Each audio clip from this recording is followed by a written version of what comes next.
बिस्मिल्लाहिर्रहमानिर्रहीम। अस्सलाम वालेकुम। Welcome to another video lecture. अब इस लेक्चर में लेक्चर नंबर 4 में आज का जो हमारा टॉपिक है वो फ्यूचर टू बी टेंस।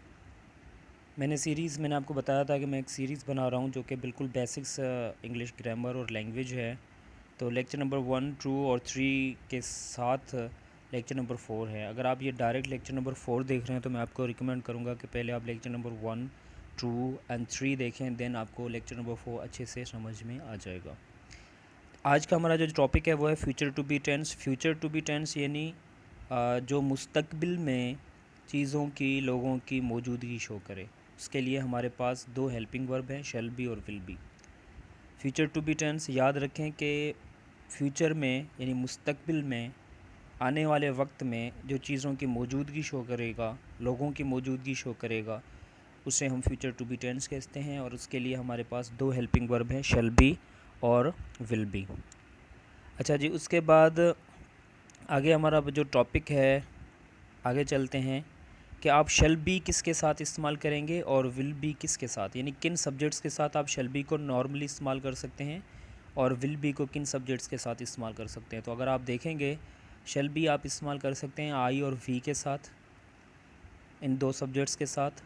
और विल बी जो है वो आप इस्तेमाल कर सकते हैं यू के साथ, दे के साथ, ही, शी, इट, अली, कोई भी एक नाम और मोर देन टू नाम्स और टू नेम्स, उनके साथ आप विल बी को इस्तेमाल कर सकते हैं। अब हमारे पास फार्मूला है, सिंपल सा फार्मूला है कि सब्जेक्ट आप लगाएंगे शैल बी या विल बी लगाएंगे। यानी अगर आपका सब्जेक्ट आई या वी होगा तो आप शैल बी लगाएंगे क्योंकि आपने ऊपर देखा है। और अगर आपका सब्जेक्ट नीचे यानी you, they, he, she, it, Ali या मोर देन टू नेम्स या टू नेम्स होगा तो आप विल बी इस्तेमाल करेंगे एंड देन प्लस में ऑब्जेक्ट लगाएंगे। ये सिंपल सा फार्मूला है किसी भी फ्यूचर टू बी टेंस के जुमले को बनाने का।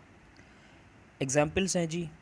एग्जाम्पल्स है आई शैल बी एट होम, मैं घर पर हूँगा। अब देखें यहाँ पर शैल बी को मैंने हाईलाइट किया हुआ है, आई शैल बी एट होम, मैं घर पर हूँगा। यहाँ पर मौजूदगी फ्यूचर में शो हो रही है क्योंकि जहाँ पर हम सेंटेंस को उसकी मीनिंग निकाल रहे हैं तो पता चल रहा है कि मैं घर पर हूँगा, यानी फ्यूचर में मौजूदगी शो कर रहा है।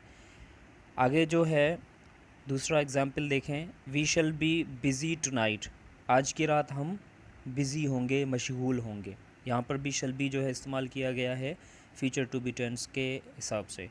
उसके बाद दूसरा देखें, दे विल बी ग्रीडी, वो लालची होंगे। विल बी जो है वो फ्यूचर टू बी टेंस यानी फ्यूचर में मौजूदगी शो कर रहा है। उसके बाद अगर आप देखें, you will be all right, तुम ठीक हो जाओगे या ठीक होगे। उसके बाद he will be a doctor, वो डॉक्टर होगा। ठीक है जी, ये एग्जांपल्स हैं आपके फ्यूचर टू बी टेंस के जो अफर्मेटिव जुमले हैं, यानी अभी हमने नेगेटिव या इंट्रोगेटिव नहीं बनाए मगर अफर्मेटिव सेंटेंसेस हैं। उसके बाद आगे चलते हैं जी। आगे हमारा नेक्स्ट जो स्टेप है वो है नेगेटिव्स, कि अब फ्यूचर टू बी टेंस के नेगेटिव कैसे बनेंगे। उसके लिए मैंने नीचे फार्मूला दिया हुआ है कि आप पहले सब्जेक्ट रखेंगे, उसके बाद सब्जेक्ट के मुताबिक शैल या विल को लगाएंगे, प्लस नॉट लगाएंगे, प्लस बी लगाएंगे एंड प्लस ऑब्जेक्ट लगाएंगे।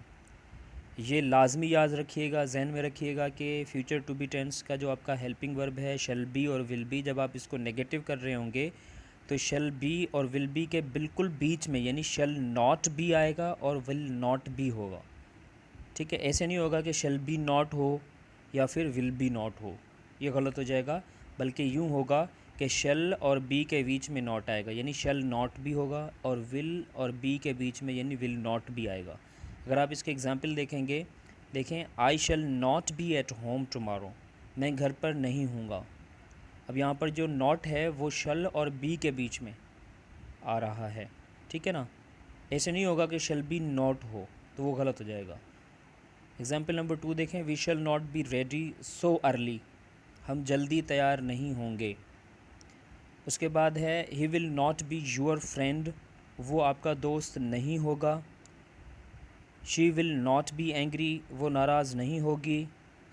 दे विल नॉट बी हंग्री, वो भूखे नहीं होंगे। और उसके बाद है, you will not be tired, तुम थके हुए नहीं होगे। ठीक है ना, अब ये जहन में रखिएगा कि शल बी और विल बी के बिल्कुल बीच में नॉट आएगा, यानी शल नॉट भी होगा और विल नॉट भी होगा। ठीक है जी। उसके बाद हम चलते हैं अगली जो हमारी स्लाइड है इसकी तरफ, जो कि है इंट्रोगेटिव्स की। अब इंट्रोगेटिव कैसे बनते हैं, इसका वही सेम सिंपल फार्मूला है कि जब भी आप इंट्रोगेटिव यानी सवालिया बनाएंगे तो शल या विल यानी कोई भी हेल्पिंग वर्ब जो होगा उसको आप सब्जेक्ट से पहले लगाएंगे। जैसे यहाँ पर हेल्पिंग वर्ब हमारे शल और विल हैं तो सब्जेक्ट से पहले हमने लगाए, उसके बाद सब्जेक्ट देंगे, प्लस बी आएगा and plus object and plus question mark, अगर जब आप लिखेंगे तो। अदरवाइज़ बोलते हुए तो वैसे भी क्वेश्चन मार्क देने की ज़रूरत नहीं होती। अब यहाँ पर भी अगर आप गौर करें, देखें कि मैंने पूरे हेल्पिंग वर्ब को जो कि शैल बी और विल बी है उसको पूरे को बाहर नहीं सब्जेक्ट से निकाला, सब्जेक्ट के पहले नहीं दिया, बल्कि सिर्फ शैल को या विल को दिया है, उसके बाद सब्जेक्ट आया है, फिर बी आया है। ये जहन में ज़रूर रखिएगा। ऐसे नहीं होगा कि आप शैल बी या विल बी को पूरा बाहर सब्जेक्ट से पहले लगाएं। जैसे यहाँ पर अगर आप देखें तो यहाँ पर है will you be a doctor, क्या आप डॉक्टर बनोगे या होगे। अब यहाँ पर मैंने सिर्फ विल को पहले लगाया है, फिर सब्जेक्ट आया है और फिर बी आया है। ये जो स्ट्रक्चर है इंट्रोगेटिव की, ये ज़रूर जहन में रखिएगा कि आपने शल या विल को सिर्फ सब्जेक्ट से पहले लगाना है, बी को सब्जेक्ट के बाद ही लगाना है। ऐसे नहीं कि will be you a doctor, गलत हो जाएगा। ठीक है। दूसरा अगर आप एग्जांपल देखें, shall we be together always, क्या हम हमेशा साथ होंगे। Shall we be together always. अब यहाँ पर भी आप देखें शल को सिर्फ सब्जेक्ट से पहले लगाया हमने, बाकी जो बी है उसको हमने सब्जेक्ट के बाद लगाया है। उसके बाद अगर आप देखें विल ही बी फाइन, क्या वो ठीक होगा, इसमें भी आप देखें सिर्फ विल को हमने सब्जेक्ट से पहले लगाया है, बी को सब्जेक्ट के बाद लगाया है। विल शी बी टायर्ड, क्या वो थकी हुई होगी।